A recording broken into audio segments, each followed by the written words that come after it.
Thank you, Janet.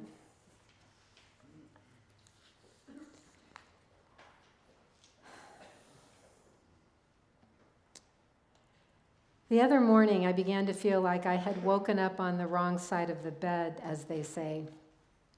I tripped over a throw rug. The cat had knocked over some papers I had on a table. I tried to pay my phone bill online and got locked out because it didn't like my secret answer, even though I know it was right. And I just wanted to take a moment to scream. Being in an apartment building, I can't really do that. So I bit my lip instead and just tried to carry on. I had just meditated, which is my spiritual practice to do every morning. And I began to think to myself, that moment of calm and peace sure didn't last very long. I began to think of things that had gone wrong in my life. Started that wheel turning, began to dwell on those moments or events or people in my past that I just wanted to curse. Just wanted to wish all the bad I could, which isn't very ministerial of me. Yet I kept thinking of negative happenings in my life, and it brought to mind a job I had had that had been particularly difficult. I had worked with an executive director at a position I was in that just rubbed me the wrong way. We couldn't get along if our lives depended on it. I had a mentor at the time, and I would call her to vent about this woman and what she did that day, and how in the world could she do this and be in this position and do the job she was doing. And my mentor spoke up one day and said, "Go into work with love and service." I said, "Love and service? Can't I just go in with service?" I don't want to love her. She doesn't deserve it. "No," my mentor said. "Love with a capital L and service." So I did.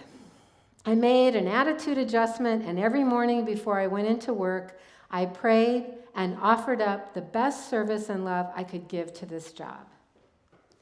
And the funny thing was, things changed. Not only for me, but for everyone in the office.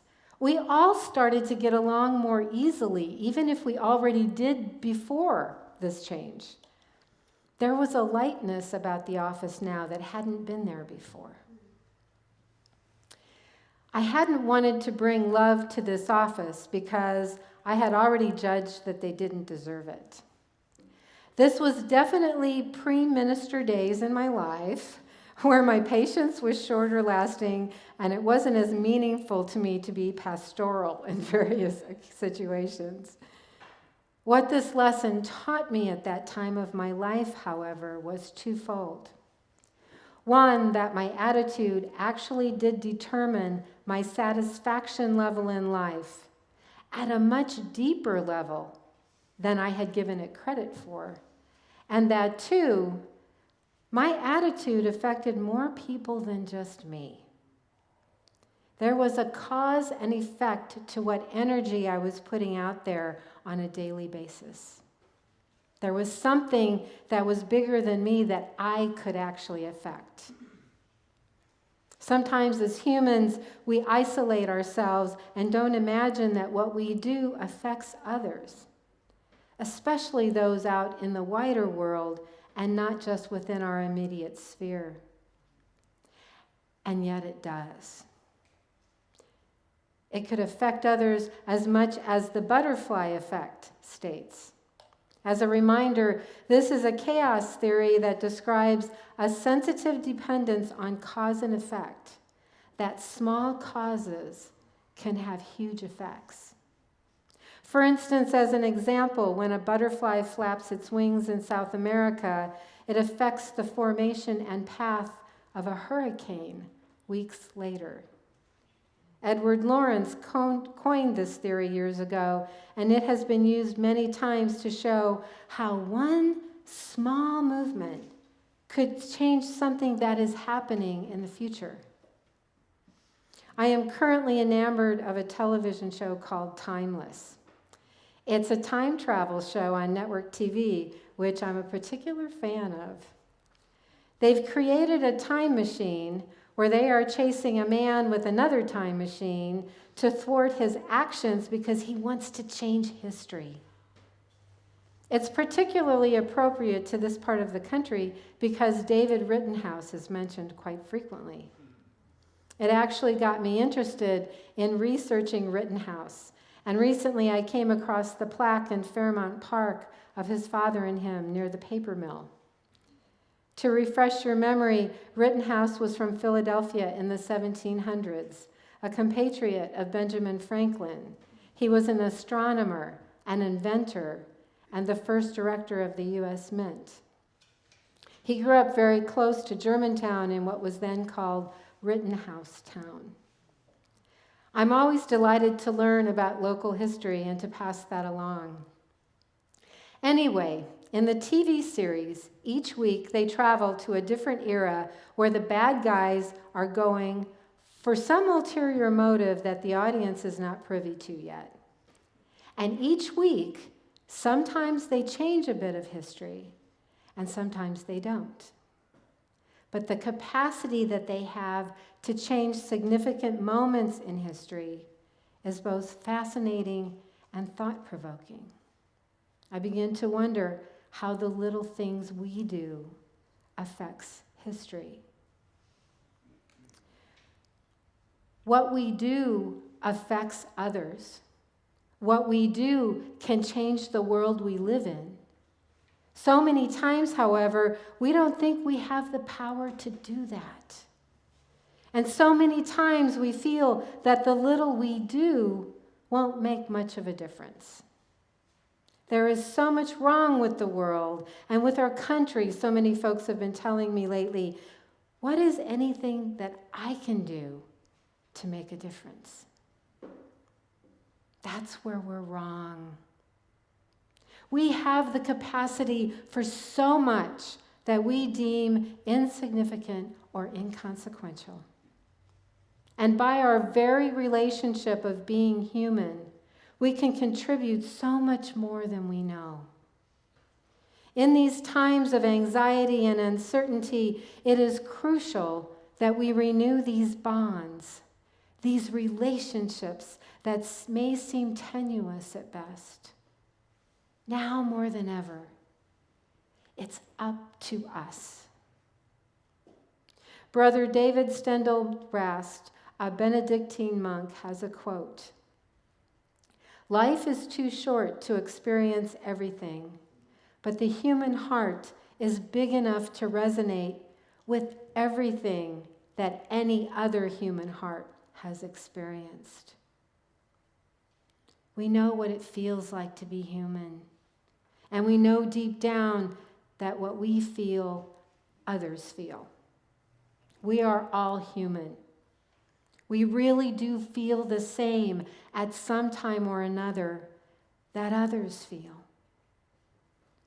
We have the capacity for goodness. We have the capacity for love. We have new members joining us this morning who have confidence and expectation about all the good that is in this congregation. They wouldn't be joining us here if they didn't believe there was goodness here. They will bring renewed faith and renewed vigor to a congregation that already has faith and vigor. It is this faith and vigor that we can bring out into the world. We can do this unafraid. Like the teacher in the story of For All Ages, adults get scared. Adults, not just children, fear the unknown, fear the unexpected. We must overcome the fear we have to go out into the world and flap our wings. There are many examples, I am sure, of what we are each afraid of in these times. Make a list. I encourage you, make a list. Look at these fears in black and white and see what fears you have. Get clarity on these fears and then pick one and go out into the world and face it. 2 years ago, I began wearing a Black Lives Matter button on all my coats. At first, I was really afraid. Sometimes I hid it with my purse handle or a scarf. I knew it was there, but then no one else could see it. I was afraid in the beginning what might happen to me. This fear obviously was unfounded.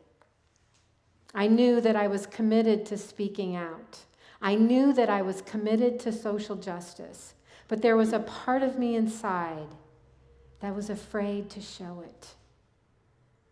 I got over it by wearing my button every day. I have one on all of my coats now. Most of the time, I've discovered it causes no comment. But sometimes I will have a person say, "I like your pin," or "That's a cool pin," or "Why are you wearing that pin?" It begins conversation, it begins a dialogue, and it overcomes my fear. People of color don't have a choice to not wear their skin. What I can do is wear the pin and show up and say, this is what I stand for. This is what matters. We have the capacity for goodness. Sometimes it's buried beneath the fear and anxiety and anonymity that we carry around.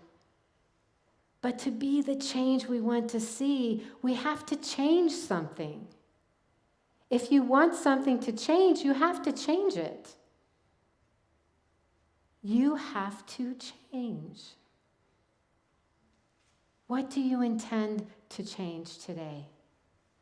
What goodness can you bring into the world to change the formation of a hurricane? Go ahead. Flap your wings. May it be so.